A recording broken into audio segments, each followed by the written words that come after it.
Hello and welcome. Welcome Mozilla Tech speakers and welcome Mozilla staff. Today is March 9th. Thank you for joining us for the third presentation of the Tech Speakers Masterclass series and the fifth week of the Winter 2017 Tech Speakers cohort. We're delighted you can make time for us today. We're also delighted to have a special guest with us today to present, Mrs. Denise Graveline. She'll be presenting Graceful Ways with Q&A. Our tech speakers may remember Denise from Berlin. She served as a professional speaking coach for our tech speakers over last summer. Today, as I mentioned, she'll be presenting Graceful Ways with Q&A. Denise is a professional speaking consultant and TED Talk trainer. She comes to us from Washington, D.C. area. She's also author of the Eloquent Woman blog. Please, if you're Mozilla staff, we'll be monitoring questions in the Tech Speakers IRC channel. Additionally, we'll be monitoring questions in the Telegram channel for our tech speakers as well. So please join me in welcoming Denise. Thanks, Michael. And I have a question before we start talking about questions, and that is, does anyone have any questions for my answers? That's something that a U.S. Secretary of State said before a news conference a long time ago, and it was a little bit of a joke. He was trying to get the reporters to laugh, but I think he actually gave away a secret, and that is that most speakers would really love Q&A if they thought that people had questions that fit their answers perfectly, right?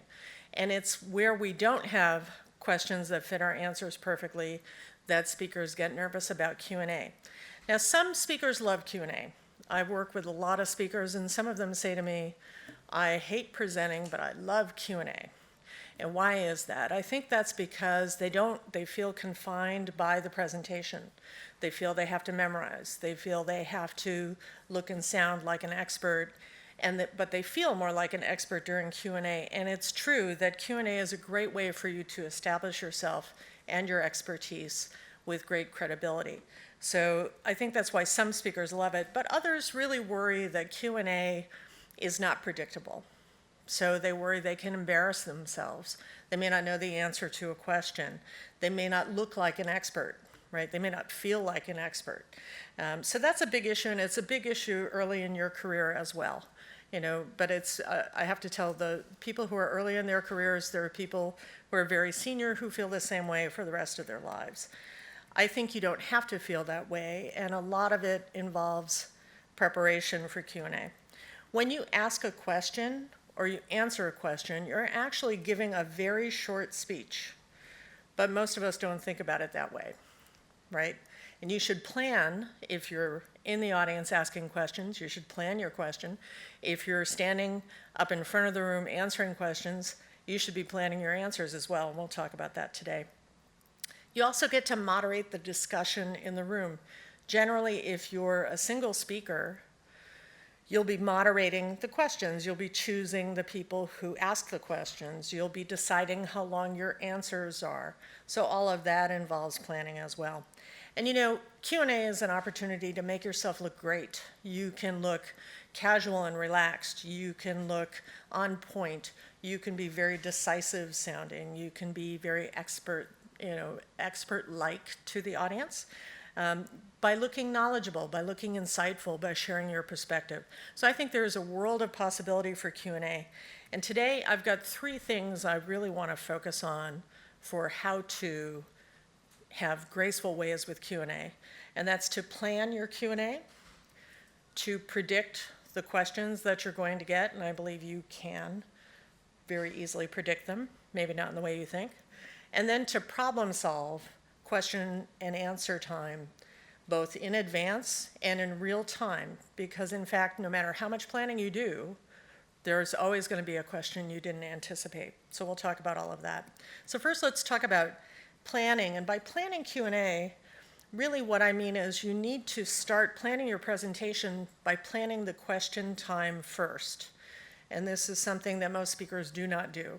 So I would say 99% of my clients make the presentation and then sit down and say, what kind of questions am I going to get? Or if they anticipate the questions first, they say, I'm going to get a question about this, so I'll put it in the presentation, and that way I won't get a question about this, right? So they try to inoculate the presentation against getting that question. But in fact, I also have clients who come to me and say, you know what, I didn't get any questions the last time that I spoke. Why is that?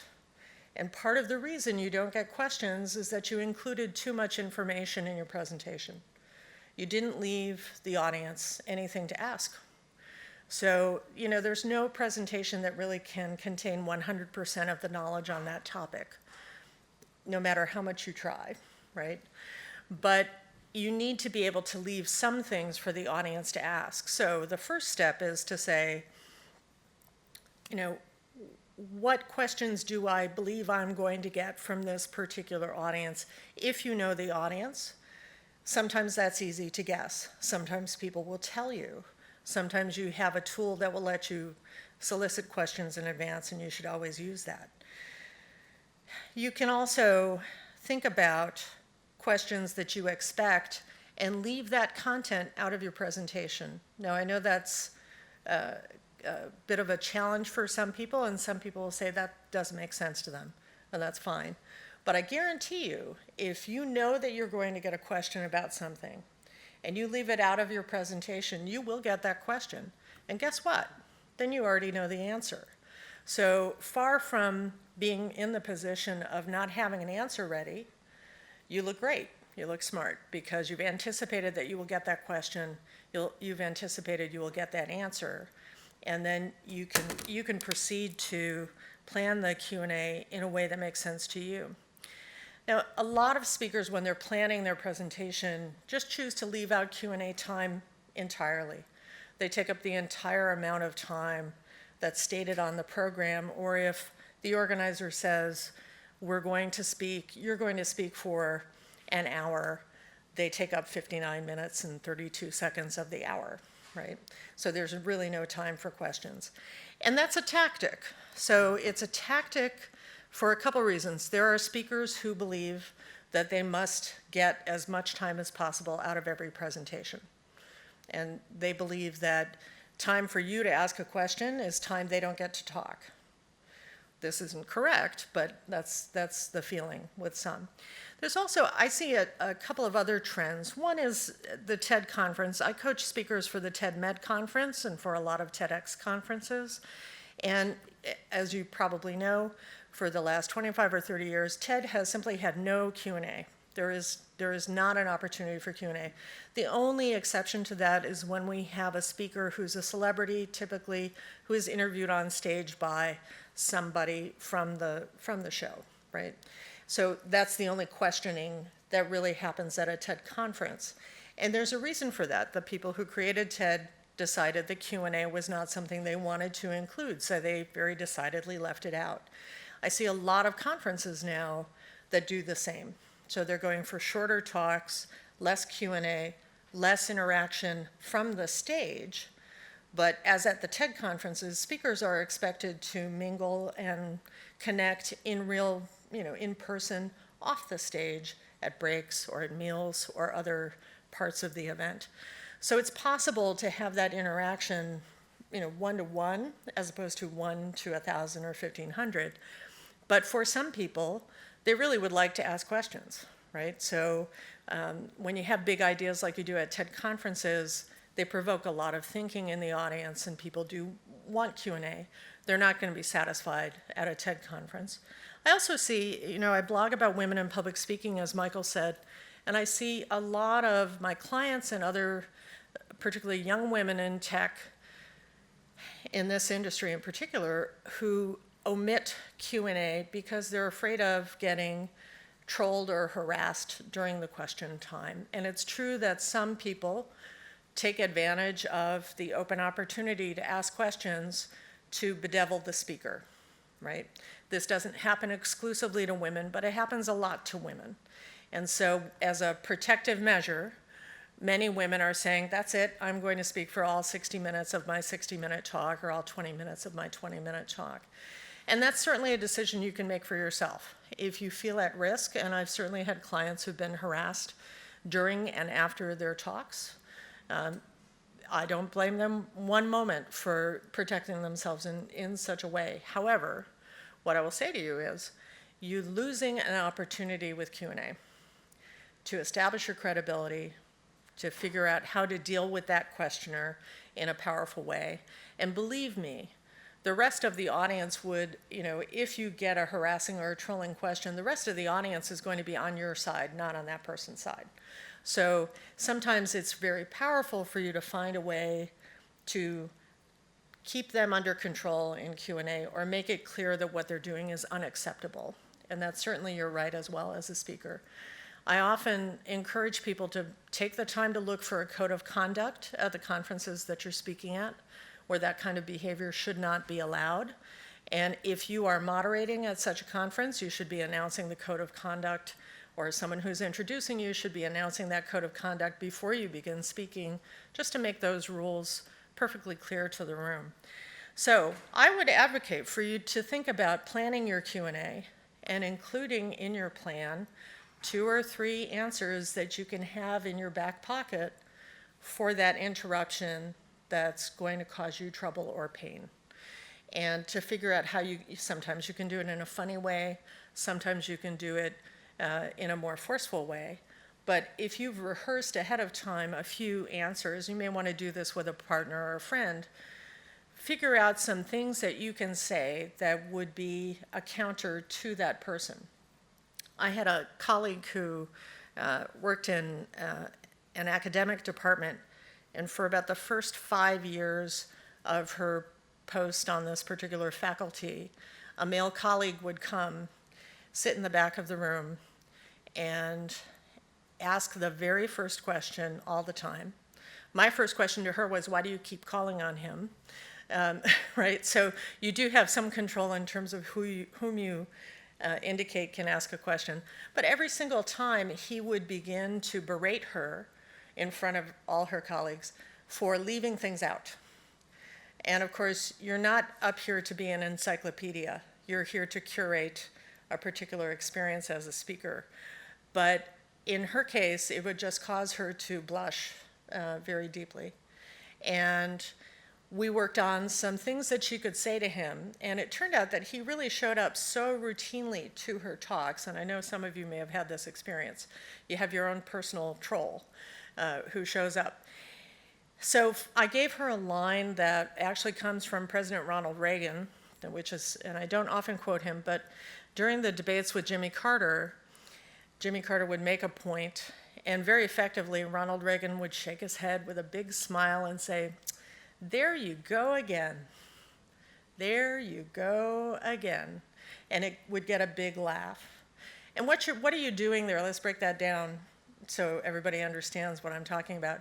First of all, you're being non-anxious, which is the role of the speaker. And I know those of you who are anxious speakers are thinking, how can I possibly be non-anxious? But you need to at least appear non-anxious. And using humor is one way to do that. When you say, "There you go again," it's an acknowledgement that Fred or Jim is doing this repeatedly, right? Without you having to say, "Fred, you're always doing that to me repeatedly," right? So you don't have to be that way. And it signals the audience. It's a way of connecting with the audience to say, "Hey, everybody, I know what's going on here, and so do you." And that's why the audience laughs. Most audiences want the speaker to be in control of the room. They don't want the troll in the back to be in control of the room. So the audience will generally be with you for that kind of experience. It's a great way to handle it. When you're planning your presentation and your Q&A, you also may want to consider a couple of novel ways of handling Q&A. One of those would be to begin with questions before you ever do your presentation. I recommend this a lot for situations where you are speaking to an audience and you're not sure about the knowledge level in the room. So that would be an audience where you have lots of novices as well as people with deep expertise. And for most expert speakers, that's a really challenging audience. You can't make it simple enough for the novices, and you don't want to bore the people who have the same level of knowledge as you. So the easiest way to solve that is to start with questions. And I generally will say, I'm going to start with about 5 minutes of questions. So I'll take a few questions now. If I can answer them easily or quickly, I'll do that right away.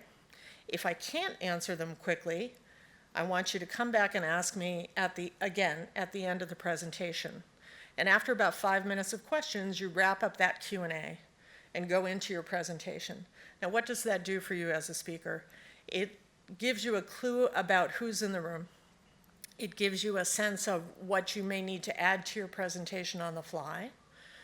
And then it releases some tension from the audience. So if the audience is anxious about wanting to ask a particular question, as many audience members are, many people come to your presentation with questions in hand that they want to ask, it lets them do that.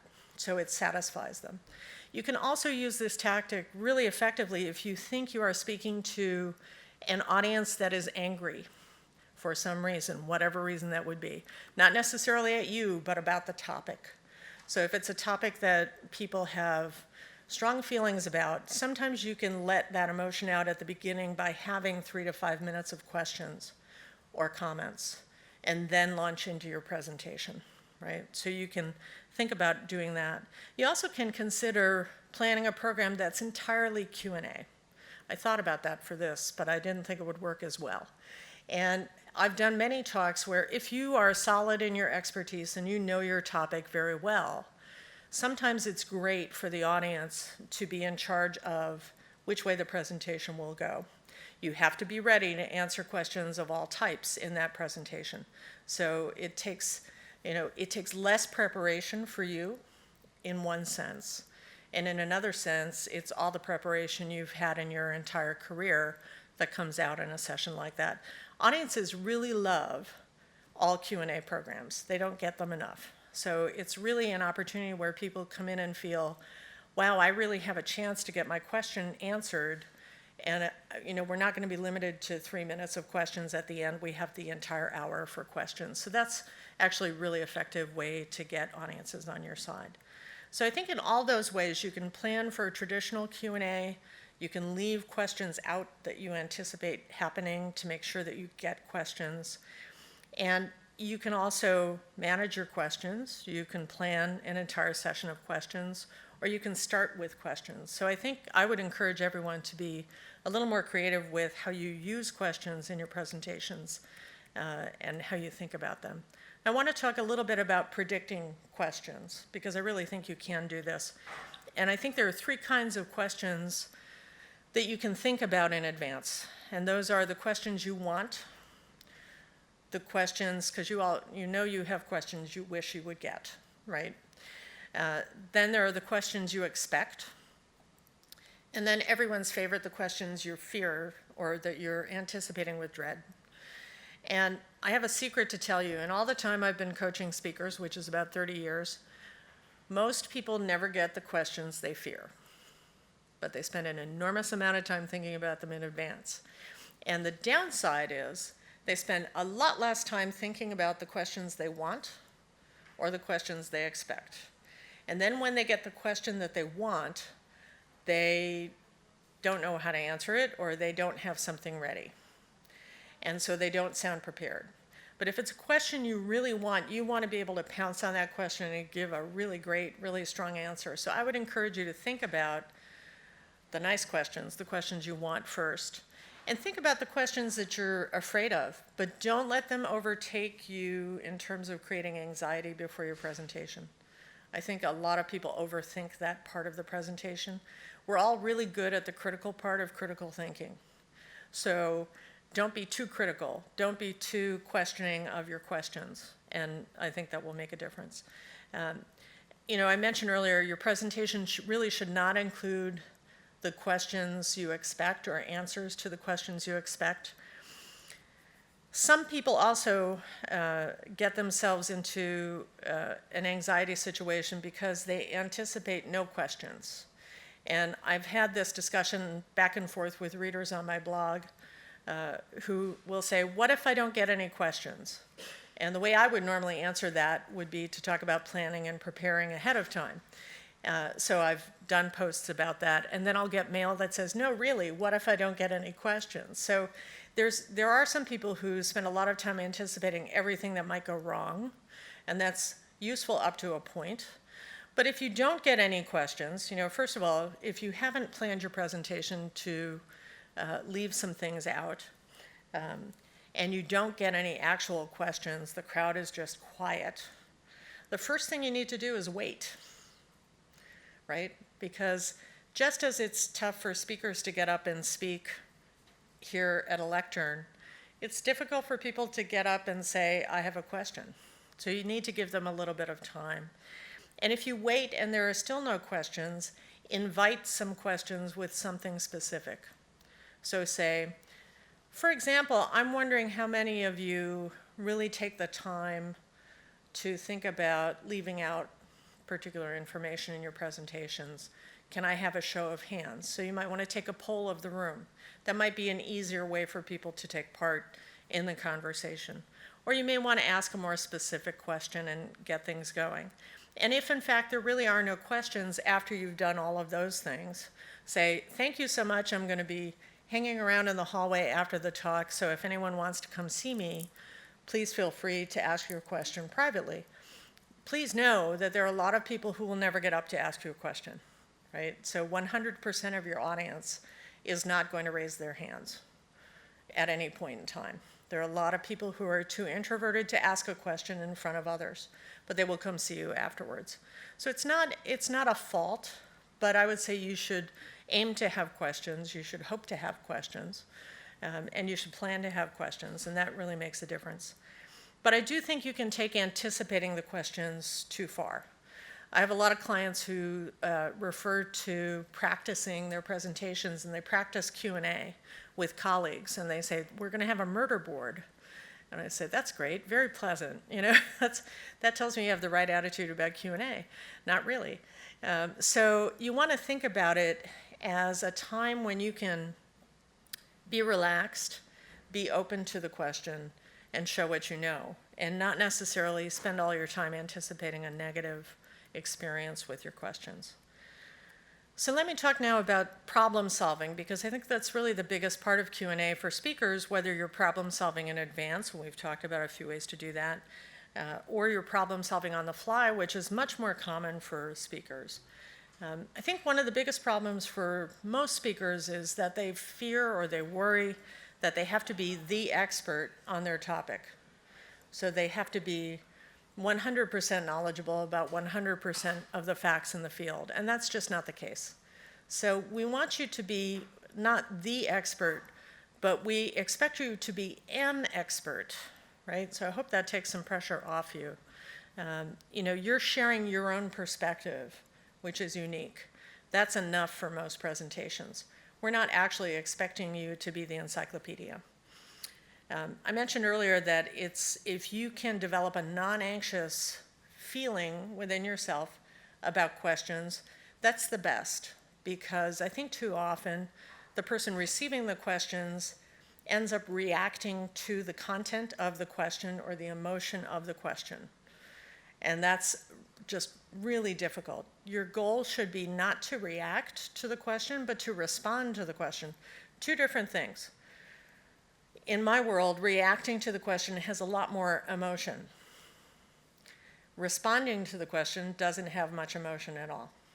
So be a little more neutral in the way you handle the question and the way you think about the question. You may hate the question, right? You may despise the question, or maybe the question you fear the most.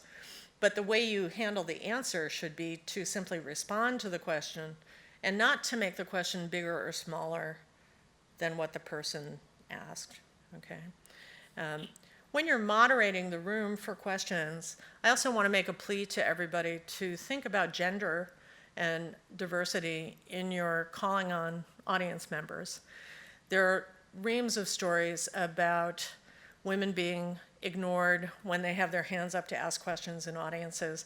Sheryl Sandberg, the CEO of Facebook, tells a story about this in one of her talks, where a young woman came up to her after the talk and said, you know, I had my hand up the whole time, and then you said, she said to Sheryl Sandberg, then you said, I'm only going to take one more question, and you called on a guy, and then you called on another guy, but I had already put my hand down. And so that just woke her up to, you know, I have to pay attention to who I'm calling on in the audience. So I think there's a simple way to do this, and you can announce it if you want to. That would be a great thing for the people in your audience. You can say, I'm going to call on a guy and a gal and a guy and a gal, or a gal and a guy and a gal and a guy. Or you don't have to say anything at all, but just do it, right? Just make sure that you're being inclusive when you're calling on different people, and do call on people from all the way around the room. One of the common complaints I hear from audiences is that the speaker only dealt with the people in front of her or him. So make sure you're looking at that person in the back row or on the side of the room as well. Let's talk about some other kinds of problem solving. So sometimes you get a question and it's very cryptic, and it's not really clear where the speaker of the question is going. So it's totally fair for the speaker then to ask some questions of your own, right? Tell me what you mean by that. Tell me a little bit more about that question. Help me understand what it is you're really trying to get at here. Why do you ask it in just that way? And if you leave these open-ended questions back to the questioner, you're starting a conversation, which is a great way to connect with an audience, but you're also learning about what they really meant rather than jumping to a conclusion. So it's really important as the speaker not to make too many assumptions about the question you're getting. Okay, again, if you have a non-anxious, non-reactive stance to any question, you should be welcoming of all questions and not feeling like you know what the question is really about. There's a wonderful new book out by Frank Sesno, who's a former CNN reporter, and it's called Ask More. And what I like about it is he spent a lifetime asking people questions for a living. So he spends different chapters talking about different types of questions. And I really recommend it to people who are going to be doing a lot of Q&A sessions, because I didn't personally realize or think about how many types of questions there are. And some of these he gives you, you can use them in real life, you can use them in personal relationships, but I read the book with the filter of looking at what speakers could learn. And I think it's useful because it just helps you understand there are some questions that are diagnostic, there are some that are confrontational, and they have different qualities to them. So you can actually get good at recognizing types of questions and then figuring out how you should answer them. And he has a wonderful section in the back of the book that actually takes each type of question and gives you examples of what they sound like so that you can recognize them. No matter what type of question you're talking about, confrontational, empathetic, diagnostic, any of those things, there actually is a formula for answering questions. It's the simplest formula you'll ever learn in your whole career, guaranteed. Here's the formula. It's 3 parts. Step 1 is to pause. Step 2 is to answer the question. Step 3 is to stop. Step 3 is the hardest step for any speaker.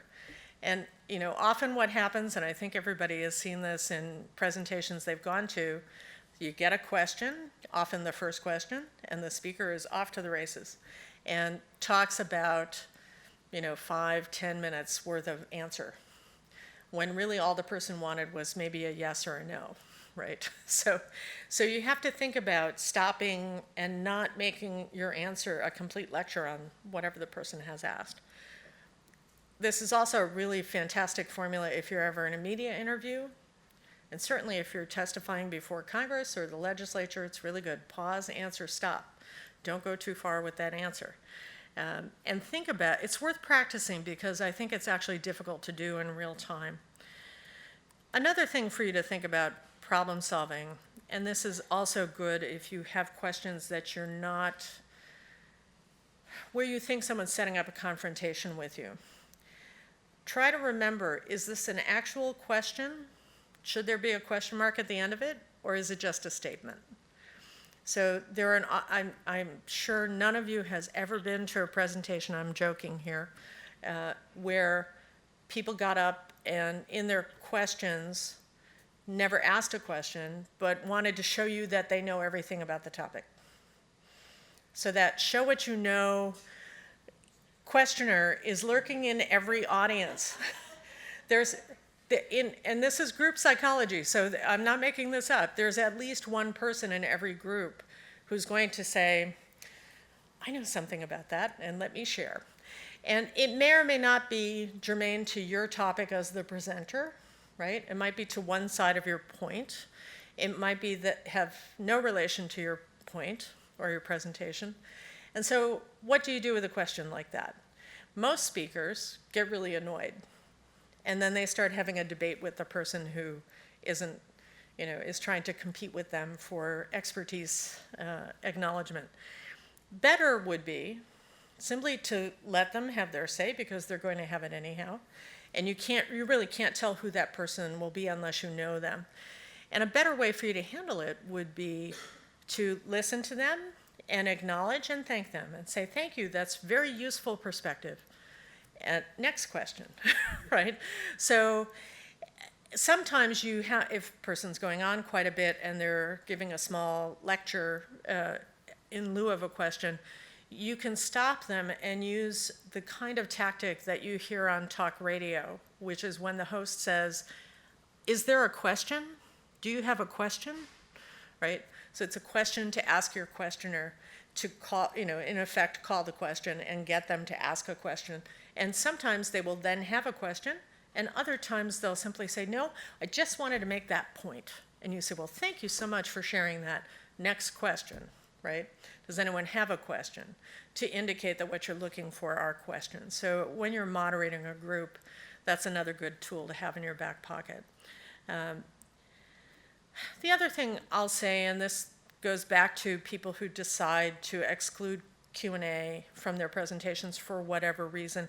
Oftentimes I work with people who eventually tell me that they feel that the questions are like a threat to them, or they feel that any question is a threat to them. And I think it's so useful if you can avoid thinking of questions that way. Not all questions are a threat. Sometimes, let's think about what the reasons are people ask questions. They just don't know.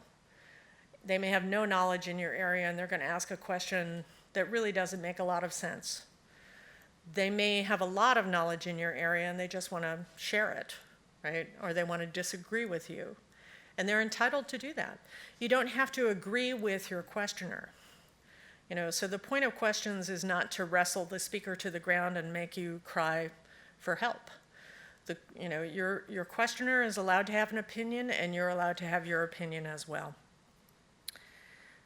The last kind of problem solving I want to talk about is the one that really bedevils speakers, I think, the most, and that's getting a question to which the only correct answer is, I don't know, right? Many, many speakers fear this question. Even if it's their business not to know the answer to that question, they fear that question. And to be honest, I don't know why I don't know is such a problem, really. Because we can't know everything, right? So hopefully we all understand that. So I've come up with some ways for you to think about saying I don't know, because you're going to have to at some point say I don't know in relation to a question. So you want to think about a two-part construction. Take a novel way, and I'll give you a couple in a minute, a novel way to say I don't know in a way that's funny or interesting or that helps you make a point, and bridge it into why you don't know. So don't just say I don't know. Explain why you don't know, because that context may be useful. So some of the ways that I like to say I don't know, and I have 6 or 8 of them. My very favorite is, I wish I knew that. I wish I knew that, right?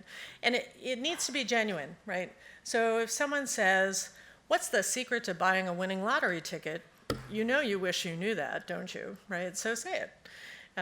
Or you could make it more plaintive and say, if only I knew that. Or if you want to be funny, and it's a really good idea, right? Think of some elusive solution in tech that nobody's come up with yet. You can say, if I knew that, I'd be a billionaire, right? And you need to mean it. It needs to suit the topic. You also can say, who knows? I'm not sure anybody knows the answer to that question. In technology and science and engineering, sometimes it's appropriate for you to use this as a lesson and say, that's just one of the many things we don't know about X, whatever your topic is. And then tell us what are some of the things we don't know about the topic you have, just so that people understand that you're not being a know-it-all standing up here. You could do a very simple, I don't know and here's why I don't know. Or wouldn't it be nice to know that, but I'm not sure we're ever going to know that? And explain again. If you're going to say, I'm not sure we're ever going to know something, be sure you explain why you think that is, because not everyone in your audience may know. And I love to use a solution that Gloria Steinem uses when she speaks to audiences, because it's the perfect kind of crowdsourcing for speakers to do. Instead of being the expert and answering a question, and very often she's getting questions from people about very specific personal experiences that they've had, she'll say, I don't know, but maybe someone else here does. Who has an answer for this? And what she has written is that she looks at Q&A as a problem solving by the group. So it's perfectly fair game for you as the expert not to be the expert and to say, you know, we have a lot of talented people in this room. I'm curious as to what they would say in answer to this question that she has just posed. That's a really graceful way for you to moderate the room. It takes the pressure off you as the expert in question, and it lets you bring other people into the conversation. I think the last problem solving, again, is one where you have to prepare yourself mentally. There are an awful lot of people I know who are presenting as junior professionals in front of very senior people. And they say, but they all know more than me. I can't give this talk, I can't do Q&A because they all know more than me. And they're going to ask me really hard questions I don't know the answers to.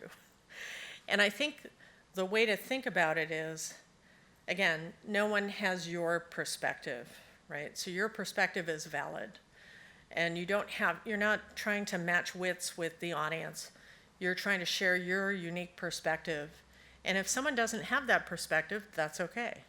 You have to be ready to deal with that.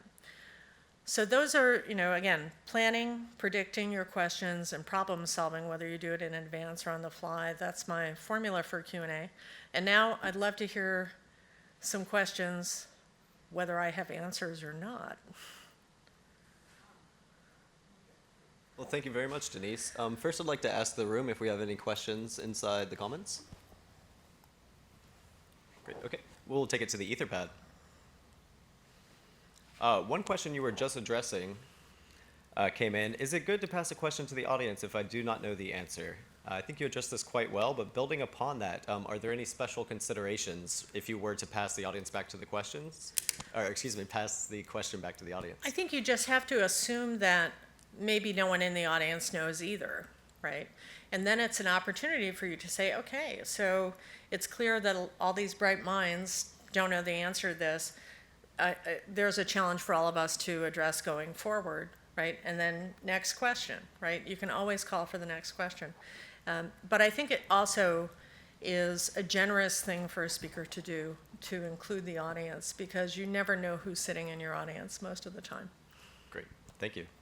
Another question that we had come in. How do you like to measure audience satisfaction when you're answering a question from an attendee in terms of whether or not it was properly addressed? Right, so sometimes, and I've certainly had this experience myself as a speaker, you answer the question with the wrong answer. And it's not wrong because it's not factual, it's not the question you misunderstood the question, right? So you may answer a question and the person will come back and say, no, what I really meant was this. That's an invitation for you to pause and ask some more questions before you jump in and answer again, right? So that's a signal that, guess what, you didn't quite get it right on the first try. Work with me, the audience member. It may be that there is no answer to their question. That may be frustrating to them, right? It's hard to control for audience satisfaction, right? There's no way to do that. But I think if you're honest and you give them a process where they feel as if they've been heard, your satisfaction and your ratings as a speaker are going to go up. Absolutely. Thank you. Certainly. You can finish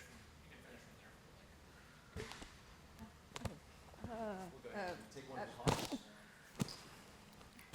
Hi. Hi. Something I've always had trouble with when giving presentations is gauging whether I spoke over the audience's head or way under their feet and making sure that they understood, things. Do you feel Do you know how to let the Q&A, like how to almost influence a Q&A session to give you an impression of whether you met the sort of knowledge of the room or enhanced the knowledge of the room, or if they all glazed over kind of stuff? Right.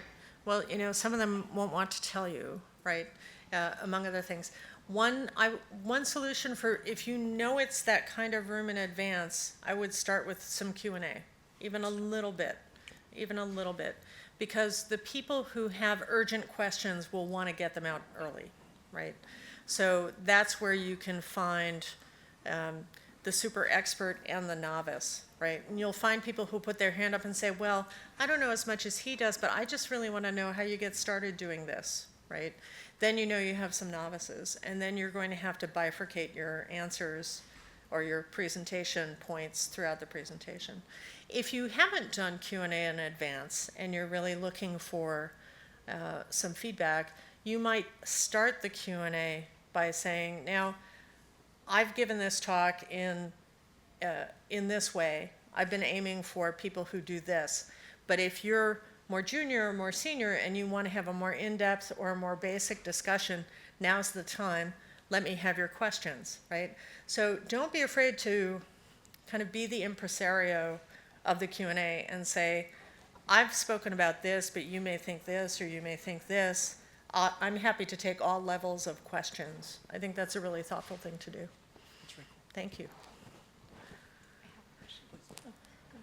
Yeah. Hi.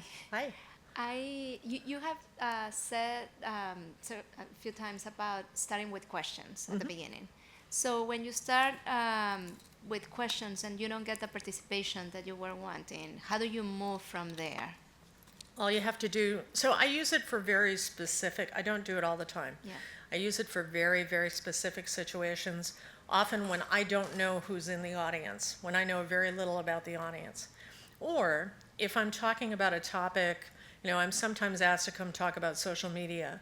And many times with a large group, it's impossible for the organizers to tell me the level of expertise. And I find with a topic like that, you get a lot of novices and you get a lot of people with a lot of expertise. And so it's very difficult to figure out how to plan a talk for those two audiences.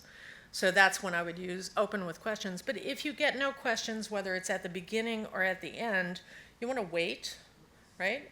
And then you can say, okay, great, I'll get started with my presentation and perhaps some more questions will occur to you. Let me begin, right? So you're almost introducing yourself and letting yourself go into the presentation. That's really all you have to do. If there are no questions at the beginning, that's not a problem. Questions will occur to people during your talk, I guarantee it. There are really a couple of kinds of audience members. Some come with a list of questions that they want to ask right away. And some people want to hear what you have to say and then formulate their question or their reaction to what you want to say. And just very specific for a question when you want to, when you want to start your presentation with a question to engage the audience, in particular. I mean, you want to ask them questions? Yes. Yeah, okay. So is that the same approach to just leave it aside and move to your presentation? Yes. It's very common, it's almost too common for people to say, let me take a poll, right? Yeah. Let me ask for everybody for a show of hands. But it's okay, audiences are used to that, right? So we've conditioned audiences that there may be some forms of limited, participation. And so it's entirely possible for you to ask some questions of the audience. If no one responds, you can make a joke, have a joke ready to say, obviously you're all hiding your opinions from me and that's okay. Let me begin my talk, right? So as long as you're comfortable with it, we'll be comfortable with it, right? Even if it seems like it should be awkward, you get to be the gracious host and say, great, no questions, let me go ahead and start. I've got one from the Etherpad.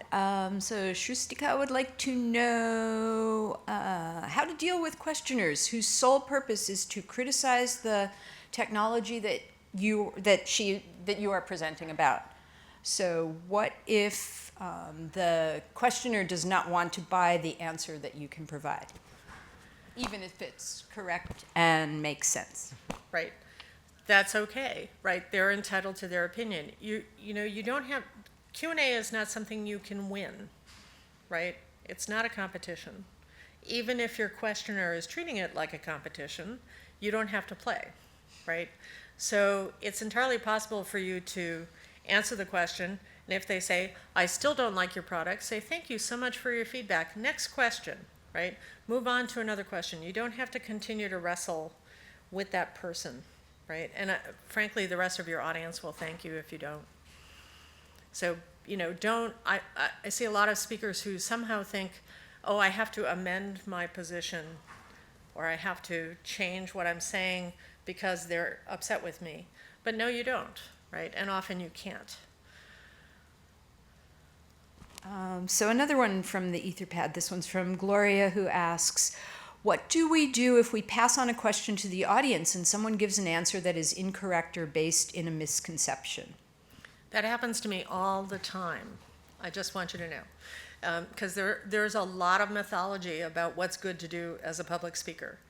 And so one of the things that's useful to do that I myself don't always do is try not to let your face give away what you're thinking, right, during that time. And the best way to do that is to smile, right?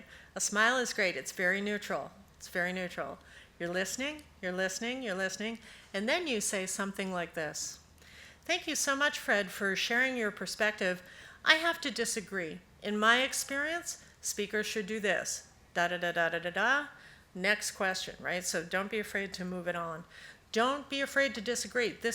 It's not consensus that you are trying to build. It's a conversation you're trying to have. So Fred, whoever Fred is, can have his perspective, and you can have yours. And by the way, you have the microphone, right? So take it from there. Thank you. Daniela asks, what do you think of incorporating asking questions slide at the end of your presentation with a few examples? So I'm not a fan of slides that say things like questions, or here are questions, or it's time for questions, or anything like that. I think it's fine for you just to say, and now I'm ready to take your questions. I don't know that any audience would use questions that were suggested by the speaker. I'm not sure I would either, right? People really want to be able to ask their own questions, whatever those may be. So I'm not sure that that would be as successful. Sometimes speakers have actually said to me, I know what I'll do. I'll plant 3 friends of mine in the audience and get them to ask really thoughtful questions that I want to answer. And here's the problem with that. We can tell, right? So try not to fake it, right? Try not to fake it. It's much more electric and interesting and connecting to let people ask the real questions that they have. Great advice. Thank you very much. Do we have any other questions inside the room?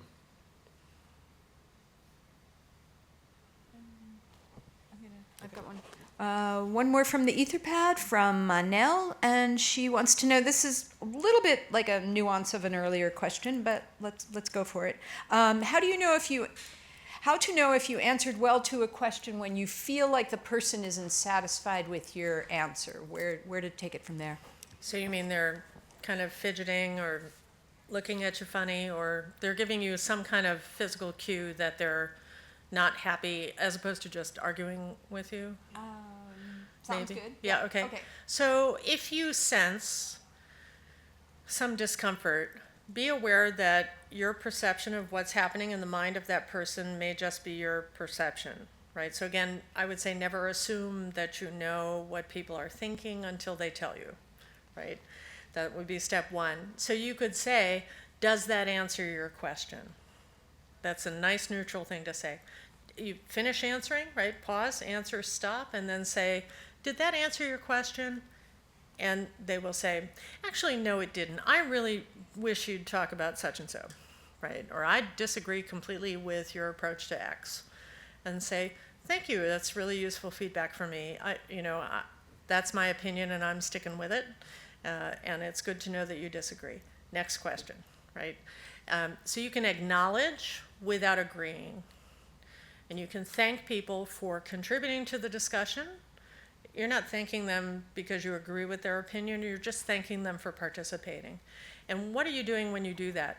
You're giving a signal to the rest of the audience that it's okay to ask a contrary question and that you're going to handle them politely and professionally, as opposed to getting in a fist fight with them, right?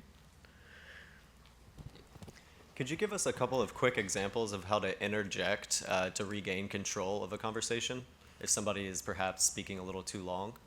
So every speaker and every moderator, I also write a blog about moderating panels at moderatingpanels.com. And that's the devil in the details for the panel moderator, among others, is the long-winded, off-topic question that doesn't end, or seems like it, right? And so, again, I refer you to, I think it's a wonderful practice for people who are handling questions to listen to journalists who are good at asking questions, and listen to moderators. So you might watch Meet the Press or Face the Nation, where they're moderating a panel of journalists sometimes to see how they do it. Or, if you prefer, talk radio, because talk radio hosts have been doing this for decades. And so on talk radio, you'll often hear a radio host say, "Do you have a question?" in the middle of a long answer that's really a kind of a sermon on the topic. Is there a question? Do you have a question? To get them to formulate a question. If they're just making a long observation, you can say, "Thank you so much for sharing that. I want to make sure we have time for other people who have questions," right? So the other people will ask questions, right? So you can suggest to the audience what you would like them to do. On BBC Woman's Hour, which is a podcast I listen to a lot, it's a great show.